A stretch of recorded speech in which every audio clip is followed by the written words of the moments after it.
hadirin dipersilakan duduk kembali. Lagu selanjutnya, lagu Terima Kasih Guruku.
Selanjutnya lagu Naik Delman.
penampilan lagu-lagu nasional. Kami persilakan untuk kembali ke tempat masing-masing.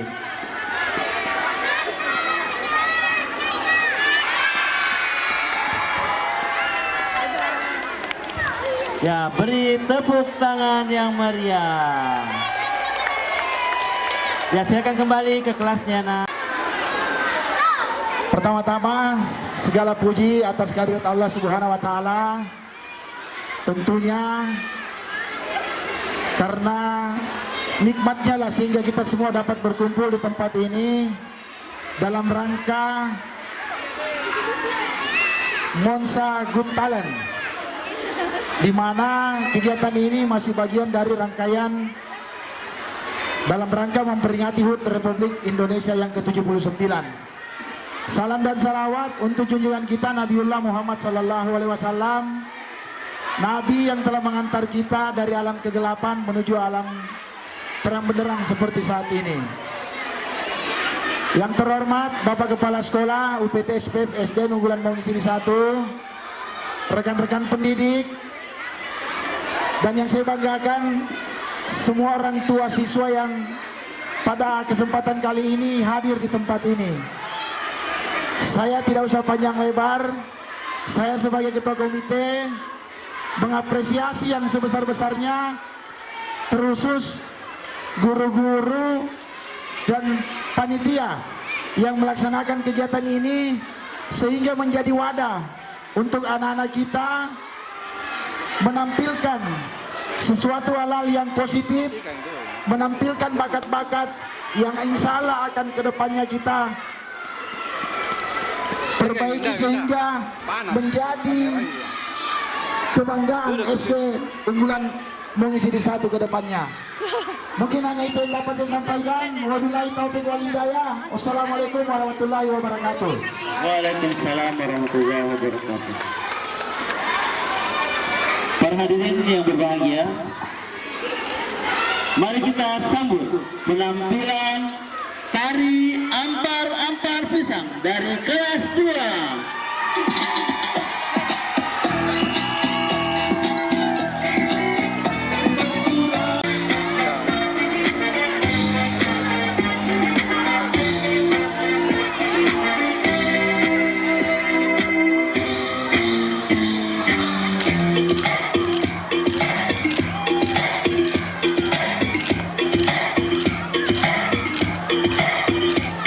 Ampar-ampar pisang, suku berubah.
adalah penampilan persembahan tari ampar-ampar pisang dari kelas 2 SD unggulan Monging Sidi 1.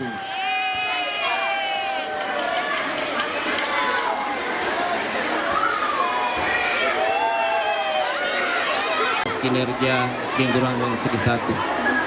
Tak lupa pula kita kerengkan selawat dan salam kepada Nabi junjungan kita, Nabi Muhammad SAW, Nabi yang menjadi suri tauladan bagi kita semua dalam menempuh hidup dan kehidupan kita. Dan insya Allah kemudian kita dapat mendapatkan syafaatnya. Yang kami hormati Bapak Buah ketekunan, siapa yang mau dengar cerita? Kurang keras sekali lagi. Dengar baik-baik ya. Pada suatu hari ada seorang anak bernama Hino. Hino sangat ingin sekali mengikuti lomba balap sepeda. Namun karena dia tidak tahu cara bermain sepeda, Hino berpikir sejenak. 1 menit kemudian Hino mendapatkan ide. Idenya, Hino akan pergi ke rumah paman Hino untuk minta Hino diajari cara bermain sepeda. Akhirnya Hino pun pergi ke ibunya. Hino pun meminta izin kepada ibunya untuk pergi ke rumah pamannya. Hino bilang kepada ibunya, "Ibu, Hino mau pergi ke rumah paman Hino." Ibunya pun menjawab, "Ya sudah, tapi ada satu syarat. Hino hanya boleh pergi 1 jam saja," kata ibu Hino. Hino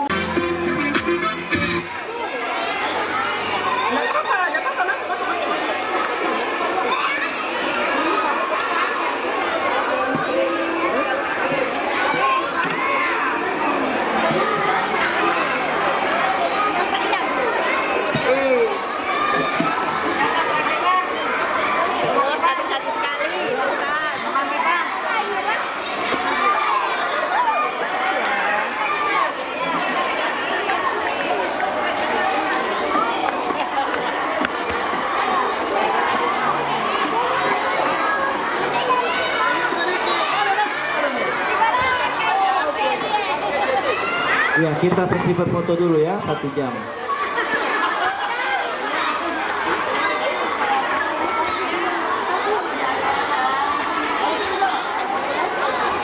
Yang mau difoto dulu.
Ya, tepuk tangan untuk tari piring. Kami undang Ibu Wali kelas untuk berfoto bersama. Ya. Ada gurunya? Tidak ada? Kita keluar. Oh, dari gurunya. Silakan gurunya berfoto. Tadi kelas 1, kelas 2 tidak ada gurunya. Pergi sepak bola sama. Sambil menggigit tengkuk anak-anaknya satu persatu. Ia melakukan itu karena berencana berpindah tempat tinggal. Beberapa hari kemudian, Cucing pun memindahkan lagi anak-anaknya ke tempat lain. Saat di perjalanan, Cucing bertemu dengan burung pipit. Burung pipit tersebut tersenyum melihat kelakuan Cucing. Burung pipit seketika berbicara di dalam hatinya. Ih, ngapain si kucing kurang kerjaan itu setiap waktu memindahkan anak-anaknya terus? Ejeknya. Selamat pagi wahai kucing kurang kerjaan, sapa burung pipit. Cucing pun menjawab, maksudnya siapa yang kurang kerjaan? Kamulah, siapa lagi? Sahut burung pipit sambil tersenyum remeh. Dih, kurang kerjaan dari mana? Setiap waktu kamu selalu memindahkan tempat tinggal anak-anakmu. Bukankah itu kurang kerjaan? Kalau kamu tidak tahu apa-apa, jangan berbicara sembarangan. Jawab Cucing dengan tegas. Beberapa hari kemudian, burung pipit menangis.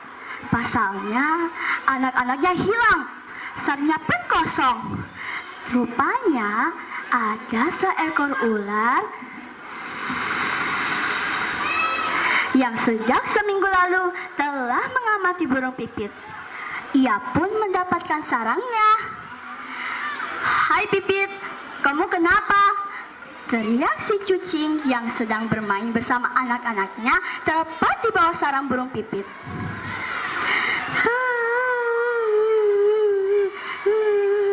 Anak-anakku dicuri ular, jawabnya sambil menangis. Sekarang kamu mengerti kan alasanku memindahkan tempat tinggal anak-anakku?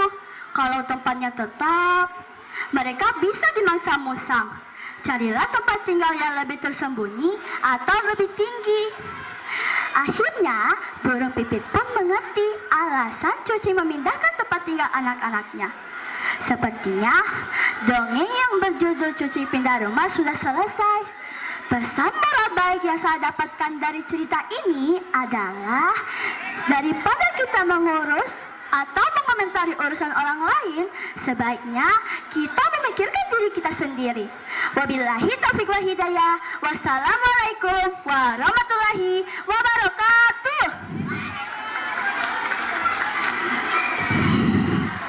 Lu mengatakan dia malam sama orang tua. Pada suatu hari, Maling Gundang menangkap ikan. Suatu hari dia membawa ikan memberatkan. Pada suatu hari dia membawa ke rumah. Dan ibunya heran melihat anaknya membawa ikan besar.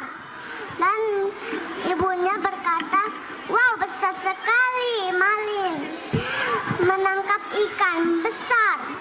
Dan berkata Malin selalu bekerja dengan bagus. Suatu hari, malam hari, Malin bertapak dengan bekerja puas.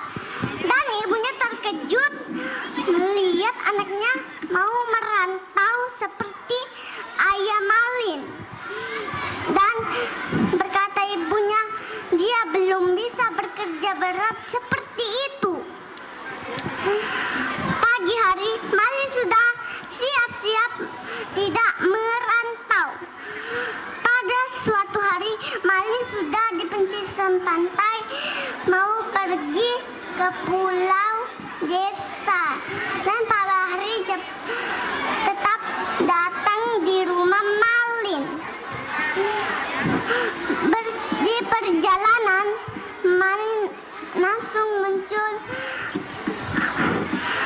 ombak-ambing di tawa sungai. Malin sudah sampai di kota dan ikan-ikan itu sudah bisa terjual daripada di kampung sini. Dan Malin melihat ada saudara kaya dan orang kaya. Malin terkejut pengen melihat sosok cewek cantik. Tahun kemudian Malin sudah dewasa.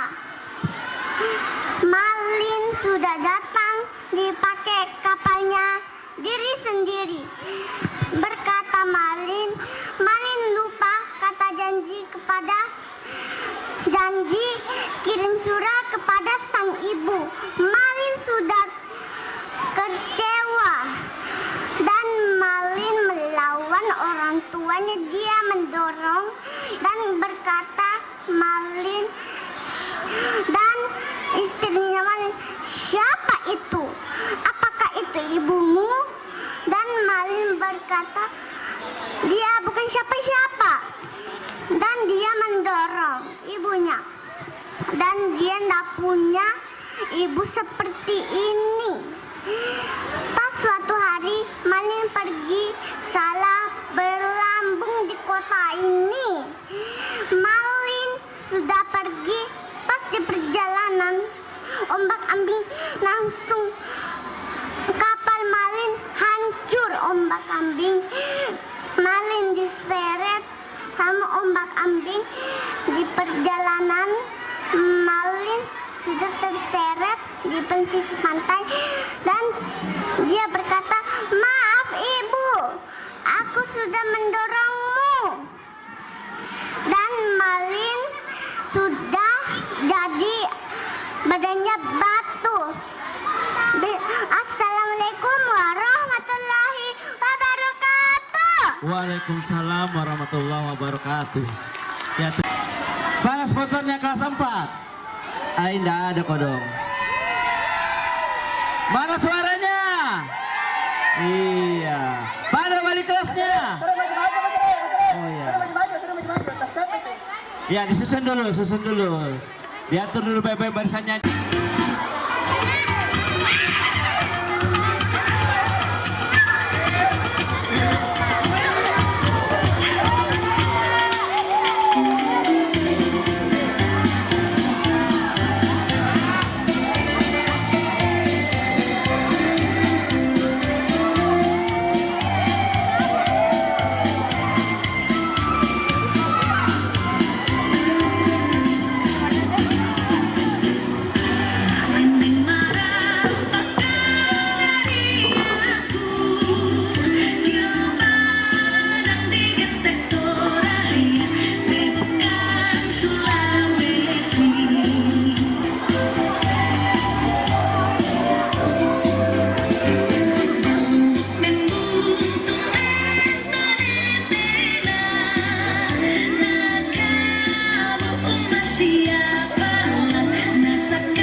Kami undang Ibu Wali Kelas untuk berfoto bersama. Ya, pose satu ini ya. Tahan sampai besok.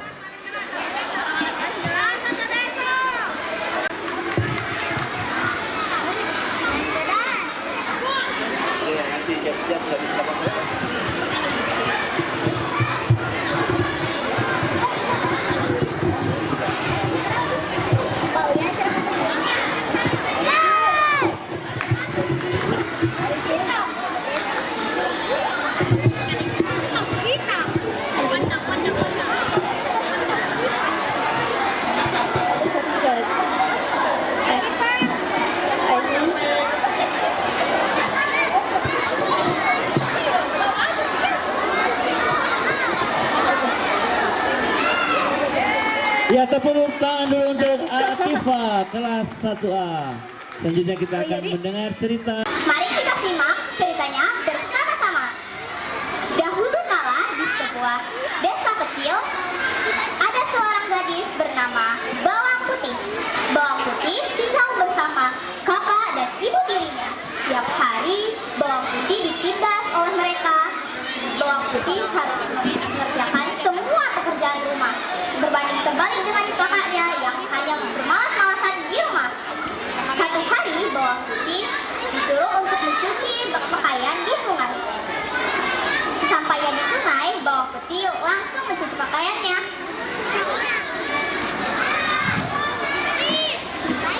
Karena keasikan mencuci, Bawang Putih tidak menyadari bahwa salah satu dari selendang milik ibunya terbawa hanyut oleh arus.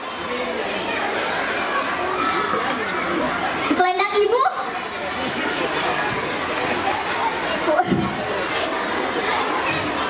Walaupun sempat mengejar, Bawang Putih tidak sempat untuk mengambil selendang milik ibunya.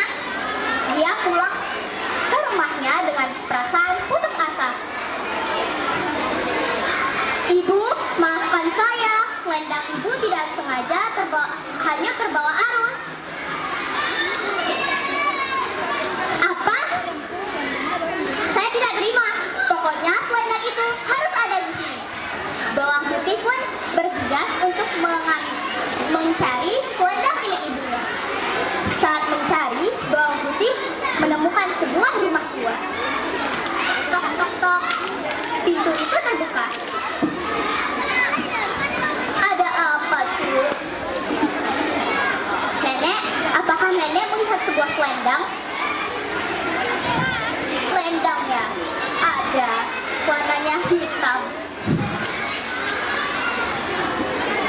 Iya, Nek, itu selendang milik ibu saya. Bisakah saya memintanya kembali? Boleh saja, tapi ada satu syarat yang harus kamu penuhi. Syarat itu, kamu harus menemani saya selama 1 minggu. Dengan Bawang Putih berpikir sejenak dan menentukan jawabannya. Baiklah, Nek, saya setuju. Dengan itu, Bawang Putih menemani nenek itu selama 1 minggu. Selama 1 minggu penuh, Bawang Putih membantu pekerjaan rumah nenek, seperti mencuci, memasak, dan banyak lagi. Sampailah di hari terakhir, Bawang Putih dipanggil oleh nenek itu. Cu, kamu telah memenuhi syarat. Dengan ini, nenek kembalikan selendang kamu. Tapi sebelum kamu pulang, pilihlah salah satu dari labu ini. Awalnya Bawang Putih sukar, akan tetapi nenek itu memaksa. Jadi Bawang Putih memilih labu yang paling kecil. Ini saja, Nek. Terima kasih ya. Sesampainya di rumah, ia langsung bertemu dengan kakak dan ibunya. Hei Bawang Putih, dari mana saja kamu? Kamu tidak tahu, ibu dan bawang merah sangat mengkhawatirkan kamu. Maaf ibu, saya harus menemani nenek yang memiliki selendang ibu terlebih dahulu. Sudahlah, lalu apa itu yang kamu bawa? Bawang merah mengambil labu yang ada di tangan Bawang Putih. Lihat labu ini, mari kita buka. Saat dibuka, Bawang merah terkejut karena isinya adalah harta dan perhiasan. Ibu, dengan ini saya bisa memamerkan perhiasan ini ke teman-teman saya. saya. Bawang merah pun memberi labu itu kepada ibunya. Hei bawang putih, di mana kamu mendapatkan labu ini? Bawang putih pun menjelaskannya. Dan singkat cerita, bawang merah melakukan hal yang sama dengan apa yang dilakukan oleh bawang putih. Tapi bawang merah hanya bermalas-malasan saja selama 1 minggu itu dan tanpa membantu nenek sedikit pun. Pada hari terakhir, nenek memanggil bawang merah. Kamu sekarang udah boleh pulang, cu. Gak bisa gitu dong, Nek. Mana labu saya? Baiklah, cu. Silahkan pilih dari 2 labu ini. Bawang merah pun langsung ngambil labu yang paling besar tanpa berterima kasih kepada nenek. Sampai di rumah, ibu, lihatlah labu ini. Labu ini lebih besar dari yang kemarin. Dengan ini kita bisa lebih kaya. Iya, nak. Mari kita buka. Saat dibuka, ular. Ibu, singkirkan ular ini dariku. Dengan itu mereka pun berdua dipatok oleh ular sampai meninggal dunia. Dari cerita ini kita bisa mendapatkan moral untuk tidak serakah. Sekian dari saya. Wassalamualaikum warahmatullahi wabarakatuh.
Pelena Sulawesi, kami undang Bapak Ibu kualitas untuk ke depan dan foto bersama Ibu Sarah dan Ibu. Judul cerita rakyat dari Sulawesi Selatan. Batu menangis atau batu memenae. Di Sulawesi Selatan, pada zaman dahulu di tanah Bone tinggallah seorang anak perempuan bersama dengan ibunya. Sang anak memiliki sifat malas dan egois, sementara ibunya memiliki sifat dan perilaku yang amat baik. Ibu gadis tersebut bekerja sebagai pencari kayu bakar untuk dijual di pasar. Sementara itu, sang anak bekerja menenun sarung bugis yang kemudian dijual kepada para pedagang. Di rumahnya, mereka memelihara seekor anjing yang diberi nama Labalo. Suatu hari ketika ibunya sedang pergi ke pasar untuk menjual kayu bakar, sang anak sedang menenun sendirian di rumahnya. Di tengah aktivitasnya, sang anak kemudian merasa mengantuk. Akibatnya secara tidak sengaja alat tenunnya jatuh ke dalam kolong rumah. Karena sifatnya yang malas, maka engganlah sang anak untuk beranjak dan mengambil alat tenunnya. Kemudian ia memanggil anjing peliharaannya dengan berkata, "Balo, oh Balo, tolong kau ambilkan alat tenunku." Tak disangka, sang anjing pun membalasnya dengan berkata, "Iya Tuan, tunggulah sebentar." Mendengar perkataan tersebut, sang anak terkejut lantaran anjingnya dapat berbicara layaknya manusia sungguhan. Tak cukup sampai di situ, rasa kaget pun semakin menjadi-jadi saat ia merasakan kakinya tidak bisa digerakkan. Lama-kelamaan seluruh tubuhnya mengeras seperti batu, kecuali wajahnya. Bersamaan dengan itu, menangislah sang anak sambil memanggil ibunya, "Ibu, ibu."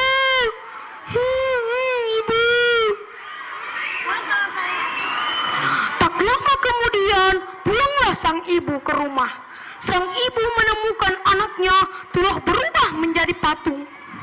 Kemudian berkatalah sang anak, "Maafkan aku ibu, terdurhaka aku padamu." Tak lama setelahnya, seluruh tubuh sang anak pun berubah menjadi batu. Tetapi